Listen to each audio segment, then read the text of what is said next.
such, women would need to wager the pain suffered from rejection versus the net pain suffered from being approached by creepy guys.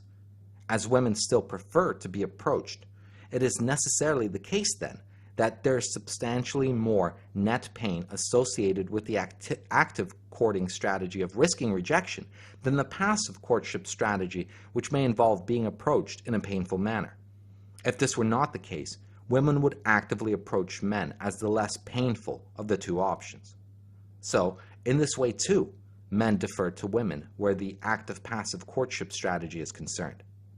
And now, we must look a little closer at the deference we show to women. Earlier we said that the deference shown to women by men originated from her neoteny, and as such would be the kind of deference appropriate to this quality. As we have already asserted that neoteny is the retention of those childlike qualities, then it follows that this deference would be akin to the kind we show to children.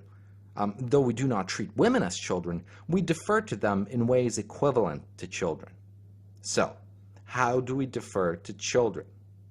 Okay, if a child, having never encountered stairs, took them for granted, surely he would fall down those stairs. The consequences to this, could range from a mere bruise to death. As parents, we do not wish the child to suffer these consequences. Therefore, we remove the possibility of these consequences by blocking the staircase with some child-proof obstruction. As such, we defer to children by minimizing or completely removing consequences. Why do we minimize the consequences for children? Well, it can be said that we do this because we assume the child simply does not or cannot know any better. However, this is not completely true. Now, let me clarify what I mean. Though it can be assumed that a 1-year-old indeed cannot know that they can bang their head if they fall off the stairs, we do not actually have a problem with the child banging its head.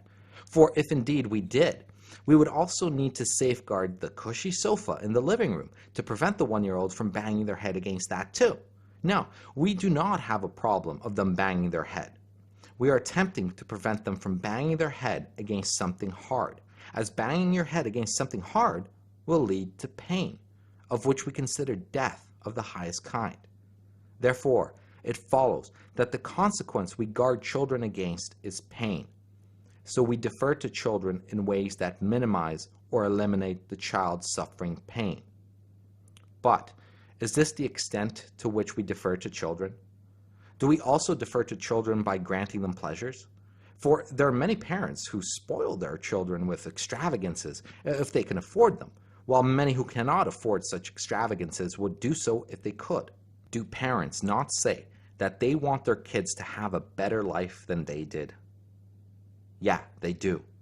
But is it the case that minimizing pain is a type of deference different from the type that grants pleasure? Well, perhaps let me ask this question another way. If a 2-year-old has never been given chocolate, they would never ask for it, nor have a desire for it, as one cannot have a desire for that which one is not aware of. In such a case, would giving the child chocolate not be about minimizing pain, but be about giving pleasure? Well, it surely seems that way. So, what we have done by giving the child chocolate for the first time is create a new desire in them. But why would we do this? Why would we create a desire within a child? Well, we would do this to create an opportunity for them to gain pleasure by satisfying that desire. We do this because we, ourselves, find pleasure in fulfilling this desire and would like to extend that opportunity to the child. But we go a step further with children. We do not merely recommend chocolate to a child. We also go out, buy it, and give it to the child. This differs from the sort of recommendations, friends make to each other in that an adult may recommend a restaurant, but they will not take that friend to the restaurant and pay for their meal. So in this way, we defer to children as far as pleasure is concerned. We defer to children by introducing pleasures to them, by facilitating the child in experiencing this pleasure. As a consequence to this, by the way, we create desires in children. So let us summarize. The deference that is derived from neoteny is twofold. The first kind of deference is the active minimalization of or elimination of pain. The second kind of deference is the introduction and facilitation of pleasures. Now, at this point, you might be thinking to yourself, Marcus, but surely we also give pain to children in the form of punishment for the purpose of discipline. Well, you would be right to raise this observation. But why do we introduce pain in this way? Well, perhaps the argument can go as follows. Imagine a child tries to stick a fork into an electrical socket. If we catch a child doing this, we may very well yell at them. I mean, this yelling would be painful for the child. The child now associates attempts at sticking a fork into an electrical socket with pain. Now, this is the correct and natural association. However, the pain from yelling is a mere fraction of what the pain would be from being electrocuted. As such, we have introduced a small pain to remove the possibility of a much greater pain. The net difference in the pain of being yelled at and that of being electrocuted is much greater than the pain of being yelled at. Therefore, the child experiences less pain overall. So punishment for the purpose of discipline, too, becomes a form of deference that attempts to minimize or eliminate pain. Now, as we have already said that the deference shown to children is of the same kind as that which men show to women, then it follows that men will defer to women in these two ways. So, let us consider some common examples of how these two forms of deference are played out in the male-female dynamic. First, let us look at how men attempt to minimize or eliminate pain for women. Men carry heavy things for women. We open jars. We squash spiders. We do the driving. Approaching women is also of this kind of deference, as we have shown earlier. One example from, my personal life is that I would swap my meal with a woman at a restaurant if she ordered something she didn't like. We invented washing machines, air conditioners, ready-made meals, birth control, tampons, bras, and pretty much anything we think will remove the slightest amount of pain from a woman's life. But all these mundane and trivial examples do not compare to the ultimate manifestations of this form of deference. We are the ones checking on what made that noise in the middle of the night. We give women seats on lifeboats at our expense. We go to war so they don't have to. We defer to women by being disposable. What about examples of the second kind of deference, the deference of introducing and facilitation of pleasures? Well, we scout out the best restaurants and take women there. We take them on exotic trips.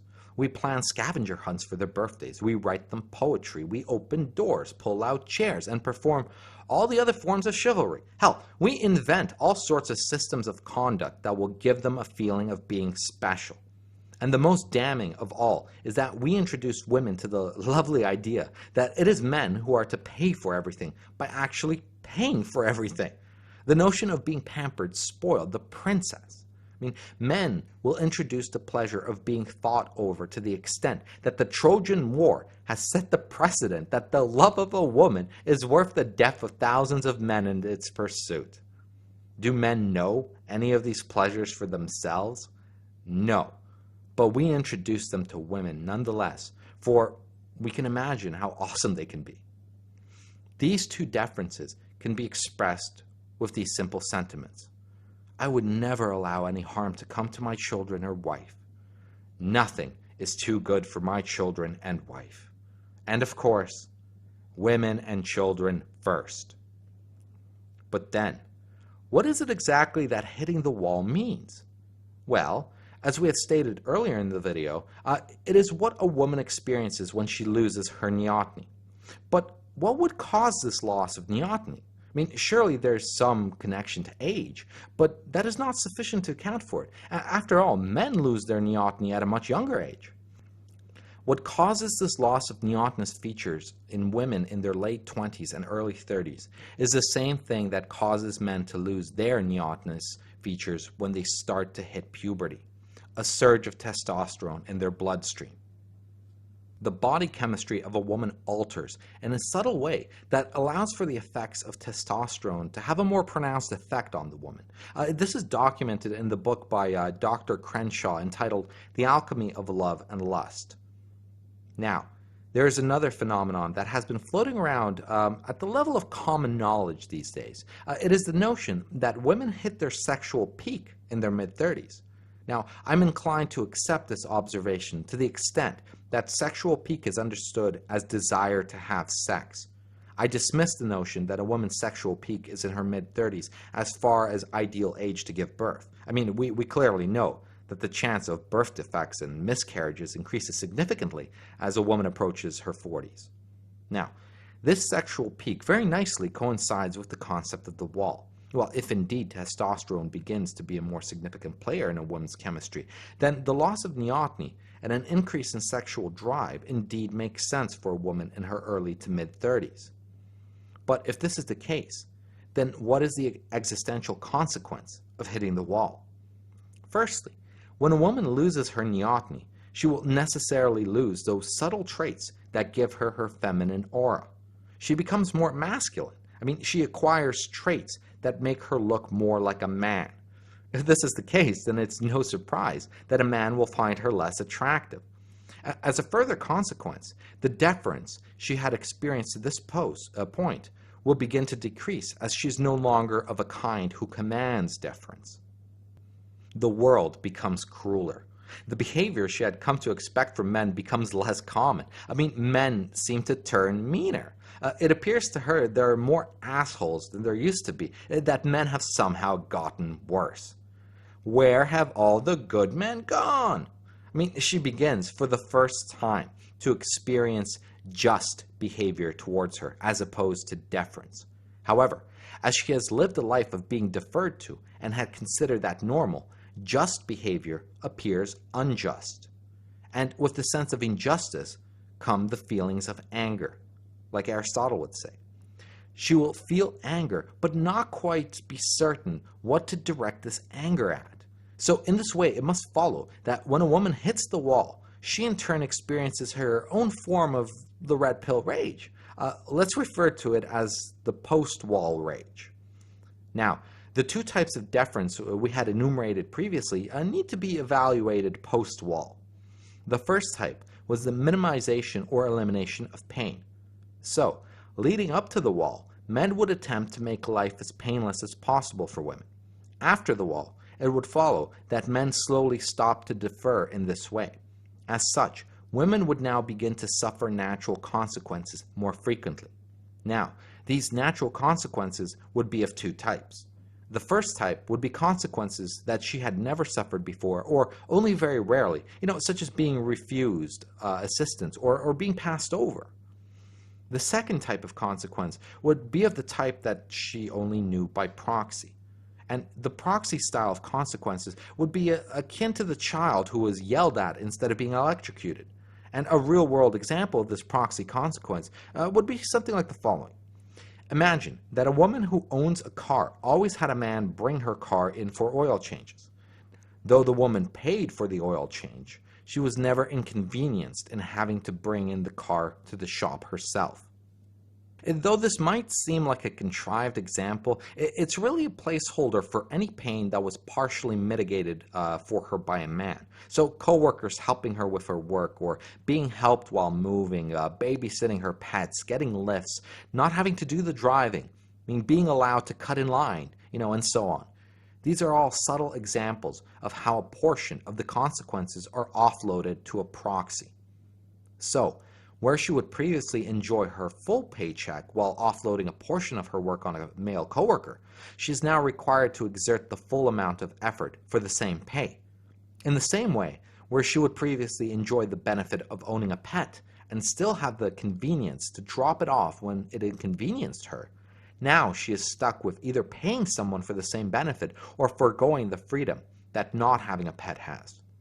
So in this way, without having men defer to her, she is finally facing the full range of pain that comes from the consequences of her life choices. To her, this becomes a manifestation of, pain, frustration, and general inconvenience. It then follows that the quality of her life decreases while seemingly no aspect of her immediate situation has changed. To resolve this difference in quality of life, she concludes that the people around her, namely men, have changed. And in this way, do the men, who no longer defer, slowly start turning into assholes as the post-wall years go on, each year yielding less and less deference.